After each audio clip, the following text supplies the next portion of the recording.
In the far reaches of the galaxy, where stars glimmered like scattered diamonds, a monumental event was unfolding. The vast spacefaring civilizations of the Andromeda Collective had gathered for what was to be a momentous occasion. The galactic leaders, composed of various species far older and more advanced than humanity, were about to engage in a summit, where they would discuss their collective fate, new alliances, and emerging threats. To the members of the collective, Earth, or Sol 3 as it was known in the ancient star charts, was a planet of no consequence. Its inhabitants, humans, were seen as primitive, childish in their ways, and technologically inferior. Humanity's efforts to communicate with the greater galactic community had been met with either disdain or outright dismissal. The powerful galactic empires had watched with amusement as humans, in their ignorance, tried to reach the stars. The day had arrived when these powerful alien factions would gather, and they decided to hold a public assembly. It was during this assembly that an unexpected twist would change everything. "Let's address the so-called humans," said Kinthar, a leader of the Skillian Dominion, his voice dripping with condescension. His form, a towering being made of crystalline matter, reflected the light of the nearby suns, casting strange, beautiful patterns on the walls of the Galactic Council chamber. The alien assembly roared in laughter at his words. Yes, humans. Their little spacecraft barely survived the vacuum of space. Their weapons, laughable at best. I still remember the last time they tried to challenge us, sending their primitive ships into our space with their childish demands. Another alien, a regal-looking Intarian, added with a smug smile. The Intarian's insectoid form exuded an aura of superiority as it spoke, clearly enjoying the mockery at humanity's expense. A chorus of laughter erupted throughout the room. The humans weren't there to hear it. Earth had no representation in this chamber. There was no human ambassador to defend their honor. The galaxy's elite held no concern for a species they deemed incapable of causing any real trouble. But the aliens' laughter was cut short. A sudden, uncomfortable silence descended upon the council chamber. Something was happening, something the aliens had anticipated. A deep, low hum vibrated through the very walls of the chamber. It was subtle at first, like the faintest buzz in the air, but as seconds passed, it grew louder, more resonant. Alien leaders turned to each other, confused, trying to pinpoint the source of the disturbance. Then, just as suddenly as it had started, the hum became a blast of energy that surged through the chamber. Every alien within the room flinched, shielding themselves instinctively, as the sound pulsed in waves that rattled the very bones of those present. A single voice, cool and measured, echoed through the vast room, its source impossible to pinpoint. It was a human voice.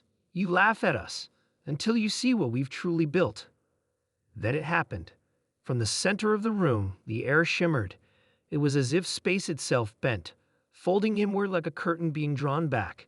The space surrounding the council room flickered, and suddenly, a massive ship materialized, decloaking right before the eyes of the galactic leaders. The ship was sleek, dark, and impossibly advanced, its hull reflecting the starlight, rippling like a phantom, its outline shifting in and out of view as if it existed simultaneously in multiple dimensions. It was a stealth ship, one the aliens had never seen before, and its appearance was like a slap in the face to the mighty civilizations that dominated the galaxy. The silence was deafening as the ship hung in the air, its presence so powerful that it made the very air in the chamber feel heavy, oppressive. The galactic leaders stared in disbelief. "Impossible?" A voice rang out from a reptilian species known as the Zork, their eyes wide with shock. They had perfected cloaking technology centuries ago, and yet what they saw now was beyond anything they could have imagined. "It's real," murmured Kinthar, the Skillian, his voice trembling. He had no words for this new threat that had appeared without warning. For the first time in millennia, the aliens were confronted with the undeniable fact humanity had surpassed them. This was a ship designed not just to cloak from sensors, but to deceive the very fabric of reality itself. As the ship hovered in the chamber, a bright flash illuminated the space, and from the shadows of the ship, a small craft descended, lowering itself to the ground in front of the assembly. The hatch opened, and a human stepped forward. The human was clad in the sleek armor of a new breed of soldier, light, almost organic, but reinforced with advanced alloys and energy shields.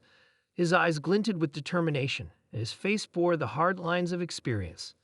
Humanity is no longer a joke, the human spoke, his voice carrying authority. He was not a representative, not a diplomat. He was the product of a long struggle, a new era of human strength and resilience. His very presence was a challenge to the alien leaders who had once laughed at Earth's pitiful attempts at space travel. The Zork, who had once claimed that humanity was a primitive species, was the first to speak. What is this? This is humanity's response to your mockery, the human said, his voice calm but forceful.